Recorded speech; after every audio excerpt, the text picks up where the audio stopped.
একটি বৃত্ত আঁকো এবং এর ব্যাসার্ধ, ব্যাস, কেন্দ্র ও পরিধি চিহ্নিত করো। আমি একটি বৃত্ত আঁকছি। আঁকাটা খুব একটা ভালো হচ্ছে না, কিন্তু আমার মনে হয় তোমরা ঠিকঠাক ধারণা পাবে। তাহলে এটা হলো আমার বৃত্ত। আমি এখানে কেন্দ্রটা চিহ্নিত করছি। এই হলো বৃত্তের কেন্দ্র। আমি এর নাম দিচ্ছি সি। তাহলে আমরা কেন্দ্র পেয়ে গেলাম।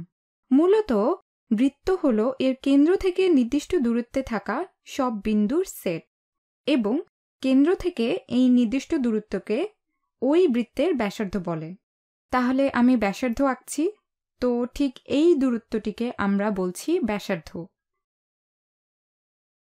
এই হলো আমাদের ব্যাসার্ধ, আর এটা হবে এই দূরত্বের সমান, যেটা ঠিক এই দূরত্বটার সমান। আমি বেশ কিছু ব্যাসার্ধ তাহলে আঁকতে পারি। এগুলো সবই ব্যাসার্ধ, অর্থাৎ কেন্দ্র এবং বৃত্তের উপর থাকা যে কোনো বিন্দুর মধ্যবর্তী দূরত্ব। এখন বৃত্তের ব্যাস হলো এর কেন্দ্রের মধ্য দিয়ে যায়, এক প্রান্ত থেকে অপর প্রান্ত দিয়ে সোজাসুজি অতিক্রমকারী রেখা। আমি বৃত্তটির এক প্রান্ত থেকে অপর প্রান্ত পর্যন্ত কেন্দ্রের মধ্য দিয়ে যাচ্ছি।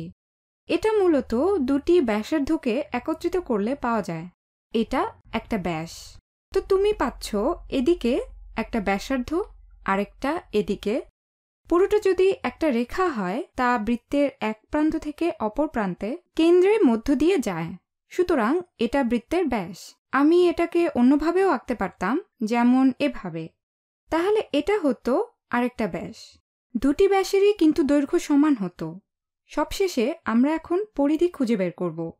পরিধি হলো আসলে সেই দূরত্ব যা তুমি বৃত্তের চারপাশে ঘুরে অতিক্রম করতে পারো। তাহলে আমি এখন নীল রঙে আঁকছি, যা হলো এই বৃত্তের পরিধি। তো আমরা বৃত্তটি পরিধি পেয়ে গেলাম। তাহলে আমাদের হয়ে গেছে